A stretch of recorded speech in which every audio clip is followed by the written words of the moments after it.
Good morning. Ngasigi card ki message hai pende yeng minarase ko. Ngasigi card ki message se akoigi sagon se numit ko. Sagon se numit se ahambada number ko. Number se 25 lere tu kala dana hangapan gumba kai gumba da minus sina bi season bi bi ko sagon se numit se duga chak thongba khot pa hair sine ko. Koina chak thongba matam dana akoigi yellow machu gi chaba yaba pot gumba kai gumba da minus happy bi ko. Ado akoigi nungtigi card khanba da minus card ahum katang khan bi rase ko. Hadi card number 1, card number 2, aduka card number 3 ko. Ado sida lairiba card sing sidai ko yellow local lenga sidi card se ko hadi yellow oirabani na hapetang ningjang banu mita dig local le dananga sida card number 1 card number 2 aduga card number 3 ko ahamba ani shuba ahum suba ko ado sidagi khanbira se ko ahamba se khansira ani shuba khansira natraga ahum suba khansira ahamba khanba ngai yenga se ko hadi kai la ke abdo ahamba khanba ngai sina ko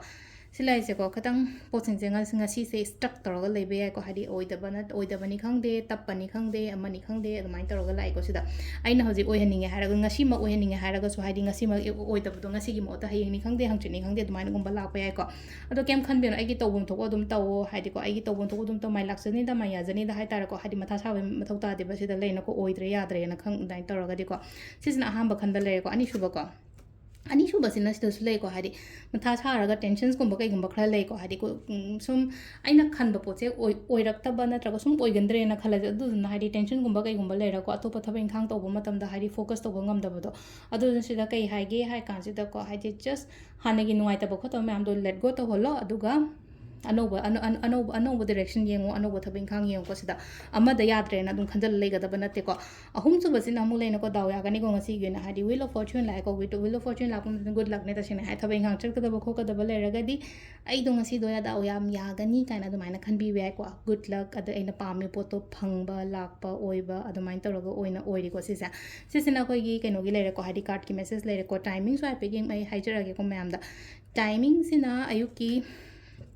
pung mangaga minute mari dagina pung taruka minute kuntranga phang le ko dagi mapan ga minute kuntranga daina pung ani ga minute taru phang le ko dagi amuk pung ahum ga minute kuntra taruk daina nungdangi nipan ga minute taru phang le aduga nungdang thengba gina 13 ga minute manga daina 12 ga minute kuntranga phang le aduga nongalam dagina ani ga minute manga dagina manga ga minute manga phang le ko sisna ko gi ngasi gi oina timing of le ko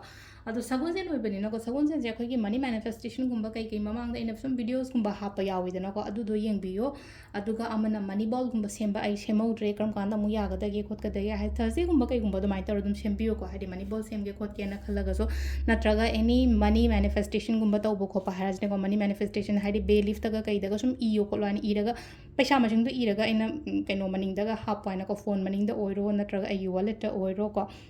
adumai gumba hapirasu kaishu kaide ba sugumba macha haide technique keno mayam se to sinabiyo ba sum sigi pot mayam se ko ritual remedies macha se ko adu se laide ko ying asi gi oina khat ki reading se ma'am thank you